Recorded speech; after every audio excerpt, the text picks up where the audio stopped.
The following is a live presentation of CBC Sports. Hello there, everyone. I don't know about where you're joining from, but there was a fall breeze this morning, which makes me think we're officially gearing up for Davis Cup season. And in order to do so, we thought we'd bring in one of Canadian tennis superstars, Denis Shapovalov. He is joining us today from Belgrade ahead of the Serbian Open. Denis, how are things across the pond?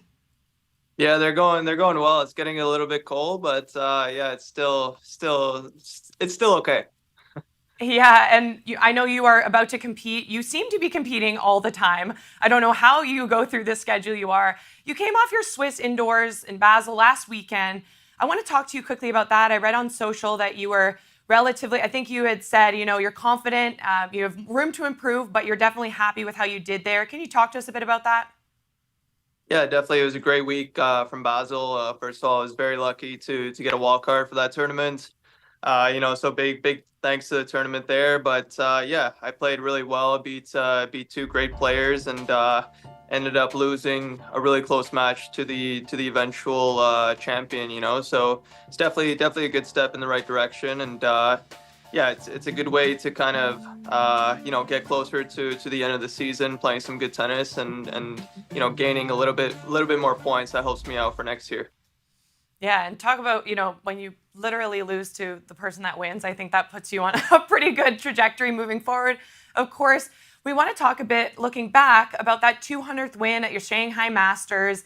I know that was a big milestone in your career. Can you tell me a little bit about how that brought you more confidence? Does that allow you to kind of have an extra leg up when you move, or is that just one and done, it's on to the next? Like, how do you approach something like that? Yeah, for sure. It's always those milestones are always nice to look back on. Obviously we're not super aware of them while we achieve them, but to kind of get there and yeah, look back on all the great wins I've had. It's a great feeling, and of course, like you said, it gives you that confidence that hey, I've won a lot of matches at this level, and definitely hopefully I can win a couple more, and yeah, hopefully I can get into double that amount hopefully one day in my career, and yeah, we'll see how far I can go. Yeah, and so much ahead to look forward to. I mentioned the Davis Cup here in Canada. We're very excited, especially coming off of that 2022 victory. I know the fans are still on the edge of their seats from that one. Can you tell us a little bit about moving forward? How are you gearing up for that competition? You've again qualified, Canadians have qualified through to the final 8 in Malaga. What's the mindset going into Malaga? Yeah, we're excited. I mean, obviously, having won it 2 years ago, there's not a lot of pressure on us. We feel like we've done it, so now it's kind of about just enjoying the competition and enjoying the group of guys. Trying to win together and do everything that we can possible to take Canada, in the same spot again. Yeah, and can you walk us through? I know we're seeing on our screen some of the emotions and that victory in 2022. Can you walk us through a little bit about what that accomplishment meant to you as a Canadian tennis player, but also just to do it with your teammates? Yeah, it was super special, especially to do it alongside with Felix. A couple years before, we made the finals, lost in the finals, some tough matches to Spain. So to come back and win it all for Canada for the first time in history was very special. Me and Felix, we go way back from juniors. We won junior slams together. We won junior Davis Cup together. So we've had a lot of good memories, and it was definitely something we talked about back then one day, that hopefully we get a chance to do it in the pros, to win it for Canada. And yeah, so to achieve it, it was definitely very meaningful for me and him, and of course the rest of the team, like guys like Bashik, who's been playing for the team for forever. He's Mr. Davis Cup, we call him. So yeah, it definitely meant a lot to him, and obviously the other two guys as well, Alexi and Diallo. I mean, they're great guys, and they're a little bit newer to the Davis Cup, but they bring a lot to the table in terms of team spirits and also matches for us. They played really well last year, so yeah, it's important to have that good group of guys. And you talk about your early days with Felix. Of course, you've been playing on this tour for quite some time, but you're still pretty young, only 25 years old. I mean, we've seen you on the ATP Tour since 2016. Can you talk to Yeah. us a little bit about learning to manage those pressures? Do you feel like you're still young, or are you starting to feel like one of the really mature ones when you stand up and you take the court?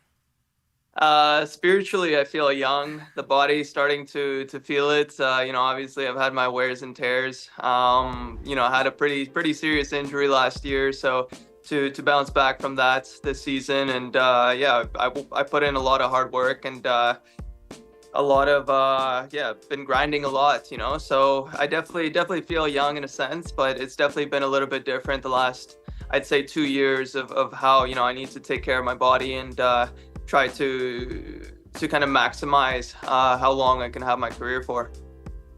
Yeah, and I know firsthand, I was a very injury-prone athlete, so I can totally relate to feeling old. I retired at 22, so I can't even imagine what the body's going through, especially with your shoulders. I don't even want to know. But speaking of that, one of my curiosities about your sport that I've always wondered in tennis, are you able, we talk about focus, we talk about the pressure, are you able to hear every drop of the pin of the crowd? Do you feed off the energy, or are you solely like dialed in and focused? Do you take that energy, or do you try to kind of make the noise go away in your head?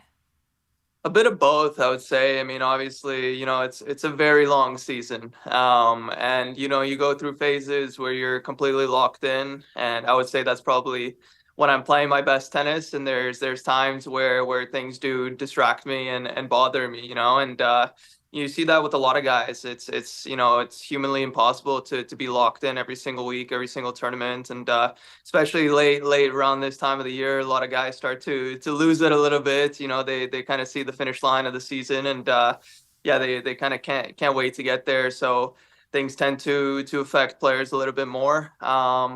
But yeah, I think I did a great job. Especially if we talk about Basel. I mean, I was super locked in, super focused, and like I said, when I'm completely inside my little bubble, you can call it, that's definitely when I'm playing my best tennis. And you seem to be figuring it out well, so I'm not too worried about it. But it definitely has to be a balance. I mean, you want to feed off that energy, but you also want to play your own game and focus on what you need to focus on. Speaking about people that play the game really well, we did need to ask you about Rafael Nadal. Talking about, the Davis Cup, we would be doing a disservice to not bring up that name, as it's in Spain, and this is going to be a really big one for him. Can you talk to me a little bit about his legacy in the sport, and maybe specifically how it's impacted you personally? Yeah, I mean, he's definitely him and Roger, and of course Novak later on were the guys that I grew up watching so much, and idolizing. His fighting spirit, the way he is on court. It's not like I think anyone's seen in any sport, to be honest. And we've been talking a lot, obviously, about Rafa because of his retirement, just about what he's actually been able to achieve, and just talking about how absurd it actually is, the numbers and titles that he's been able to win, and not just the numbers, but how consistently he was able to win year in and year out on the clay, like the Monte Carlo Masters. I think he won it like 8 to 10 times in a row. French Open, winning it 14 times. I mean, it's numbers that I don't think, not just in tennis, but in any sport, it can never be achieved. I mean, it's honestly, it's doesn't seem humanly possible. So it's definitely a big shame for tennis that we're losing him. And it's going to be fun to watch him in Spain. Unfortunately, I got that experience of playing him in Spain at Davis Cup, and it was the finals. And I have to be honest, it was definitely very difficult, but it was very special to be in that moment. I felt like the fans there are very tennis educated and very, very good. But it was also very special. I could feel for them to watch Rafa unfortunately beat us and win the Davis Cup for them that time. So it's gonna be very emotional, I think, for him. And I think it's gonna be definitely a sad one for Spain that day, and the rest of the world, of course. Yeah, it's one of those bittersweet, happy, but also tremendously sad. And I was going to ask you if you had a particular personal memory with him. Was it that Davis Cup back in 2019, or is there any match that stands out to you? We've had so many. I mean, obviously, I haven't been around as long as him, but it feels like we've had a lot of battles. Obviously, when I was coming up in the Rogers Cup, beating him there. Australian Open, we had a 5-set battle where he beat me there in the quarterfinals. Davis Cup finals, he beat me there. We played twice in Rome, where once I was killing him, and he does this thing where he comes back from every match, and he beat me and ended up winning the tournament. And I think the last time we played there, I beat him in 3 sets. So yeah, it's tough to pick one moment. I mean, there's been a lot with him, and we've had some great matches. So it's definitely going to be an opponent I'm going to miss to face against.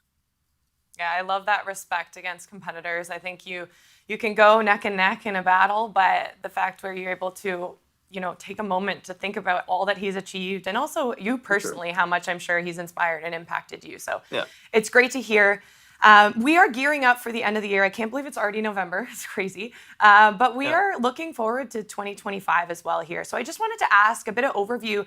What are you most looking forward to about the new year, the next season, kind of any goals you might have? Yeah, I definitely want to keep climbing back the rankings. I feel like I finally, been able to work back physically to where I was maybe a year and a half ago before my injury. So I really feel like next year is going to be a good season for me, hopefully, and I can really get back to my results and my level. And there's a ton of Canadians that are ready to cheer you on throughout the season, but definitely at Davis Cup. I know you spend most of the year on the road. I did have to ask you, I'm coming to you from Toronto right now. I know you have some GTA roots. When you are abroad so much, what do you miss the most about being in Canada? A lot. I mean, of course, friends and family the most. There's one good restaurant that I miss that I would always go to, Joey's. I miss those little sliders, and I tell my friends from Toronto every time whenever they come on the road if they can bring me a slider or two. But yeah, definitely. I think just the vibe as well in Toronto. I mean, the energy of the people, the city. It's so nice in the summer. It's tough, It's definitely a city that it's tough. I was there, growing up, but I haven't been able to be back so much the last few years. So yeah, it sucks, but of course as well, when we get to play in Toronto, it's very special for me. And unfortunately, I missed that last year, but I'm really looking forward to playing back in Toronto next year. And we're looking forward to any chance we get to watch you. I hear you're a bit of a hockey fan, so I did wear my Maple Leaf blue today to try to show off my Toronto Very roots. nice. But There we go. we are very thrilled to have you here chatting with us today. So just want to thank you again for your time. Canadians can tune into all of the Davis Cup Final 8 action here on CBC Sports and CBC.ca. It'll be on GEM. It'll be across the website. We'll have tons of social content. Wishing the best of luck to you and the team. And thanks again for joining us today. Appreciate it. Thank you.